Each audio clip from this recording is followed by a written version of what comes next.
science after accepting a recommendation that will see only a few thousand high-risk men screened for prostate cancer, but it says there will be more investment in research. Here's our medical editor, Fergus Walsh.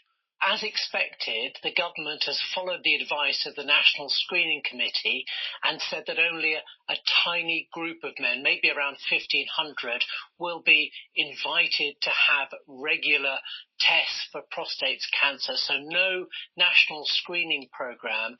And they've done that because they say that the evidence just isn't there. And although universal screening would maybe pick up and save about 2 lives in every 1,000 men screened, it would also lead to overtreatment. Perhaps 12 men in 1,000 would be given treatment that they didn't need and potentially be affected by incontinence, and it would also potentially affect their sex lives. But what's interesting today is the government has announced a big expansion of funding for a major prostate cancer screening trial, which should give us the answers needed to lead to a screening program. And what they've done there is that all eligible black men, and black men are at double the risk of white men of getting prostate cancer, so up to 370,000 black men will be invited to join the next phase of that trial, which will start in 2 to 3 years' time. So a major expansion. And Prostate Cancer UK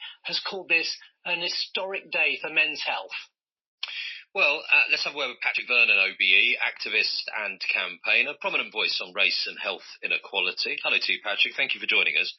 Good afternoon. Good afternoon. What are your thoughts on what we've just outlined there?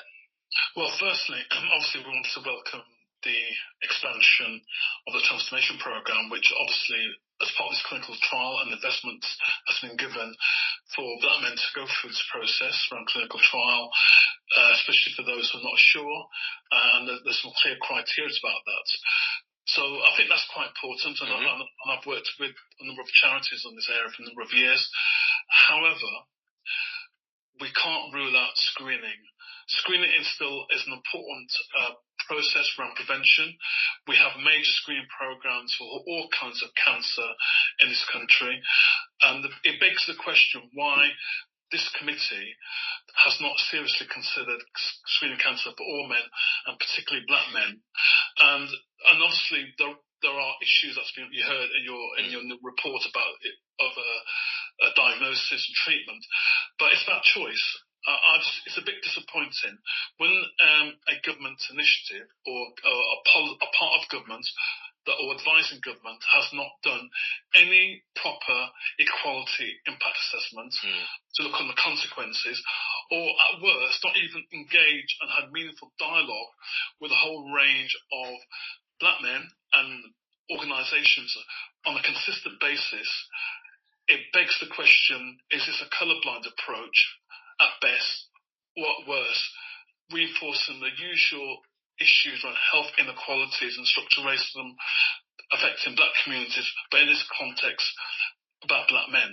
Okay, so, I suppose the politicians would say, look, we're following the science, wouldn't they? And I think that is indeed what the ministers have said today, that screening all men are likely to cause more harm than good. And I suppose you said it's about choice, but then if you were screened and you were told, actually, we think there's something there, it's now your choice, then most people would say, well, I want to have the treatment. But then that goes right to the heart of why they made this decision, doesn't it? That people would choose to have treatment when in some cases they don't need it, and you would have over-treatment and having all sorts of health implications down the line, potentially. Isn't that the logical response? That's consideration. Yeah. But I've done a lot of work in other areas around mental health when ironically, when black men are diagnosed for mental health and they get sectioned.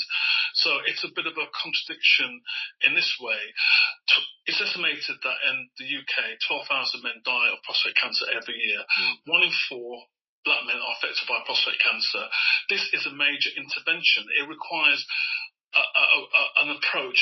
The approach done by the committee, which has been endorsed by the minister, by the government, is a one-size-fits-all approach as well.